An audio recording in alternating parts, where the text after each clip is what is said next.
Okay, now I want you to imagine this with me. A running football player with kinetic energy, which is equal to half their mass times the velocity squared. You got that figured out? Yeah. All right. It's been calculated that the energy in a collision between two moving football players would lift 23 tons of concrete 1 inch into the air.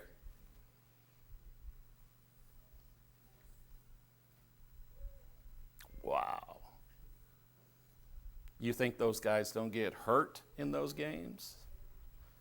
Have a few aches and pains for a while?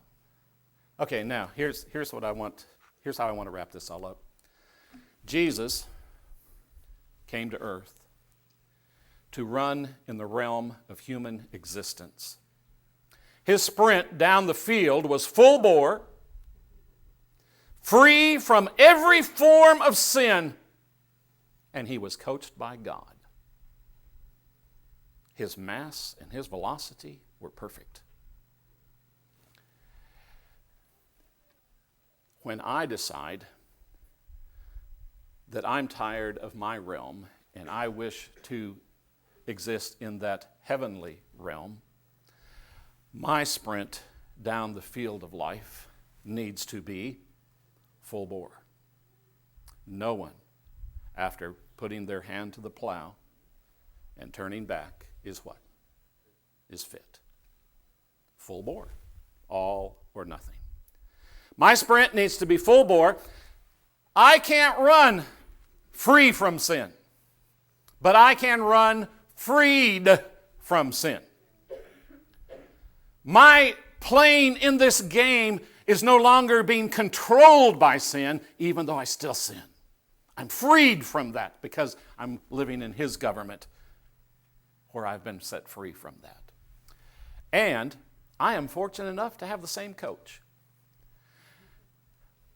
Now just imagine what can happen when Jesus has that energy and that mass, and I have that same. Imagine what happens when we join forces. Imagine the power. I'm using that illustration. I know it's got, you got to stretch here because you could have Jesus and us being on the opposite team, but that's not where we're going. It's when my energy connects with the energy of Jesus. Guess what? We can move. Jesus said, "You can move mountains."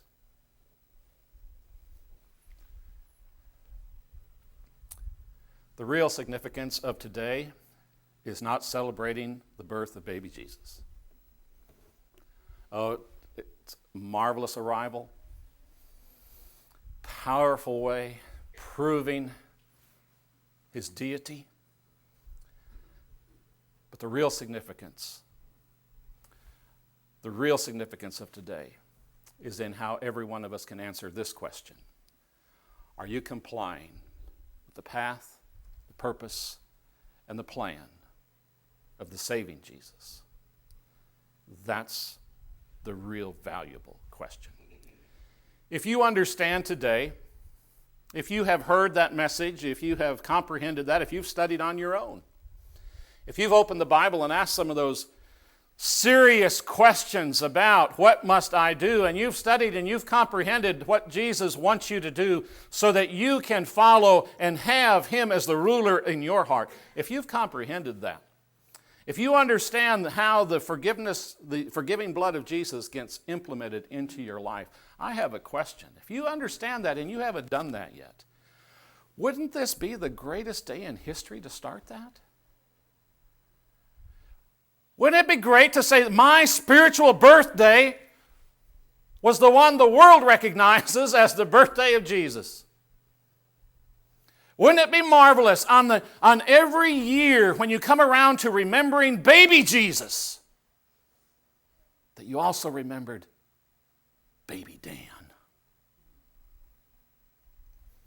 and you remembered rebirth, and you remembered the plan and the purpose of God coming into this world?